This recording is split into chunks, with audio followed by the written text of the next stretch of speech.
कहते हैं समंदर की गहराइयों में सिर्फ पानी ही नहीं, रहस्य भी पलते हैं। राजकुमारी रेवती जैसे ही किनारे पर पहुंची, लहरों का रंग धीरे धीरे बदलने लगा। नीला पानी अब स्याही सा काला हो चुका था। उस काले पानी की सतह पर परछाइयां तैर रही थी। न वो पूरी इंसानी थी, न पूरी लहरों की। और तभी एक भारी गूंजती हुई आवाज समुद्र की गहराई से निकली, राजकुमारी, एक कदम भी आगे मत बढ़ाना। रेवती का दिल जोर से धड़का। उसने चारों ओर नजरें दौड़ाई। किनारे पर पड़ी पत्थर की मूर्तियां जिनके वस्त्र भी नहीं थे, चुपचाप उसे ताक रही थी।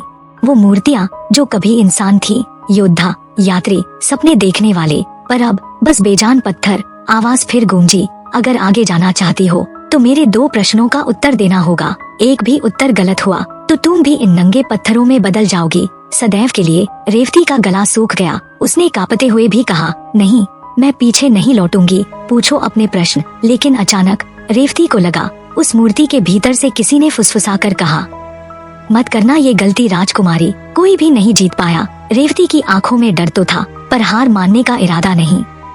समंदर बोला, ठीक है, लेकिन याद रखना, बीच में मुकरी तो मौत से भी बड़ी सजा मिलेगी। सवाल आसान नहीं होंगे। ये सवाल तुम्हारी तलवार से नहीं, तुम्हारी आत्मा से लड़ेंगे। समुद्र का चेहरा लहरों में बदलता बिगड़ता सा धीरे धीरे सतह पर उभरा। रेवती ने कहा, मैं तैयार हूँ, पूछो। ठीक है, न्याय की उलझन तुमसे बेहतर कौन समझ सकता है?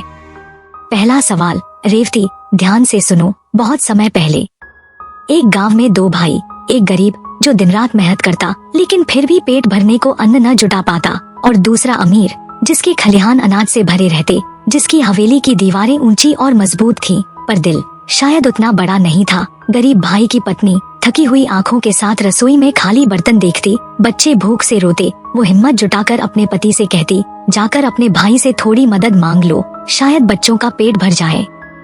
लेकिन जब गरीब भाई झिझकते हुए अमीर के दरवाजे पर पहुंचा, तो हवेली का दरबान भी उसकी फटी हालत देखकर हंस पड़ा। और अमीर भाई ने साफ शब्दों में कह दिया, मेहनत करनी चाहिए, भीख नहीं मांगनी चाहिए। ये अनाज मेरी मेहनत से कमाया हुआ है, तुम्हारे हिस्से का नहीं। वो दरवाजा बंद हो गया और उसके पीछे भूख, तन्हाई और अपमान का अंधेरा रह गया। लेकिन उसी रात हवेली में आग भड़क उठी। लपटें इतनी तेज थी कि आसमान तक पहुंच गईं। गांव वाले दूरी से तमाशा देख रहे थे। कोई आगे बढ़ने की हिम्मत नहीं कर रहा था, पर उसी गरीब भाई ने, जिसकी मदद को ठुकरा दिया गया था, अपनी जान की परवाह किए बिना आग में छलांग लगा दी। धुएं से उसकी सांसें भर रही थीं, कपड़े जल रहे थे, लेकिन एक एक करके उसने अमीर भाई के बच्चों को बाहर निकाला, उसकी पत्नी को, बूढ़ी माँ को, यहाँ तक कि उसी भाई को भी जिसने कल ही उसका मजाक उड़ाया था। सुबह गांव का चौपाल गवाह बना। गांव वाले जमा हुए। किसी ने कहा, इतना बड़ा त्याग, गरीब भाई को सम्मान मिलना चाहिए। दूसरे ने कहा, नहीं, संपत्ति उसी की है जिसने मेहनत से कमाई है। तीसरे ने सवाल उठाया, पर अगर धन का उपयोग सही समय पर अपने परिवार, समाज या अपनों के काम न आए, तो उस धन का मूल्य ही क्या?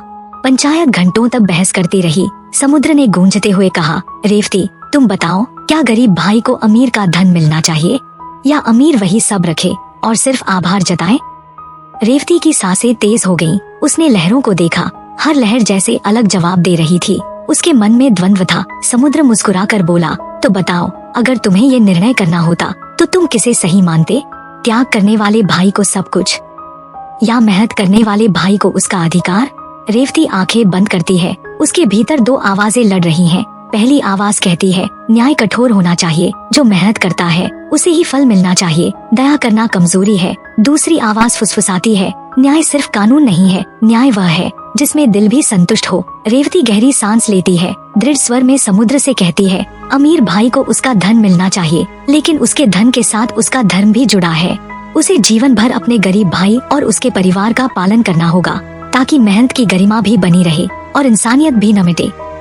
समुद्र की गहराइयों से आती है एक भारी गूंज, रेवती, तुमने न्याय किया है। तुमने देखा, धन अकेले आदमी का नहीं होता, उसका असर समाज पर भी पड़ता है। दया और अधिकार साथ चल सकते हैं। तुमने परीक्षा पार कर ली। रेवती के चेहरे पर आत्मविश्वास की चमक आ जाती है। लेकिन समुद्र की आवाज गूंजती है, राजकुमारी, अब दूसरी परीक्षा का समय है, मगर प्रश्न सुनने से पहले तुम्हें मुझे भोजन कराना होगा, बिना आग के। अगर सफल हुई तो मैं तुम्हें आगे बढ़ने दूंगा, पर यदि असफल हुई तो यहीं मेरी गहराइयों में तुम्हारी यात्रा डूब जाएगी।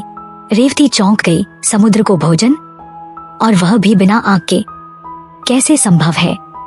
उसने अपने चारों ओर देखा। रेत, पत्थर, सीपियां, लहरें, पर आग नहीं। कुछ क्षणों तक वह मौन खड़ी रही। लहरें बार बार उसके पैरों से टकराती, मानो उसे उत्तर खोजने के लिए उकसा रही हों। और तभी रेवती को याद आया, अगला भाग जानने के लिए चैनल को सब्सक्राइब और वीडियो को लाइक करें।